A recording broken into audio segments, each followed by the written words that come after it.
You know, I think a lot of people, when you ask them about term limits, that's probably a 90% issue, and they see some geriatric patients teetering around Congress. And how do you see term limits? You mentioned also federal officials impacting the welfare of our states and our government in general. We were intended to be a citizen legislature and a citizen-run government, not a professional class of managers. People in Washington, D.C. think their job is to represent Washington, D.C. back to the people back home. It's the other way around. They're to represent the people back home to Washington, D.C. Yeah, good point. And they've become, that's their peer group. They've lived there, they work there, that's their peer group. That's who they hang out with. Retired congressmen rarely go home. They live in the Washington, D.C. area.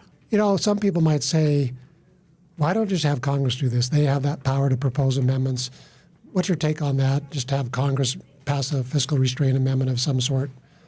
Well, I'd love it if they do it. They won't do it. Yeah. And the reason they won't do it is human nature. They will never restrict their own power. You just can't get, and because it's 2/3 majority in both houses, there's occasional winds that would blow through. You might get a simple majority on one of those ideas.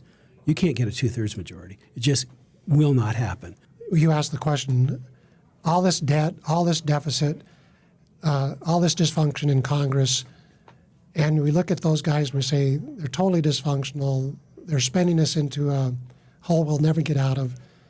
It's their fault. Right. Can you go back? Yeah, thank you for prompting me to that on that as well. Yeah. Well, it is their fault, but it's also the fault of the state legislatures because it's really pretty close to this analogy. You got the teenagers in Washington, D.C., and the parents are in the state legislature because they can pull the plug. The Article 5 process, the Convention of States process, gives the state legislatures collectively the ability to take their credit card away and stop them dead in their tracks. And so if you've got the authority under the Constitution to do it, I believe you have the moral responsibility before God and before your constituents to do so. Yeah.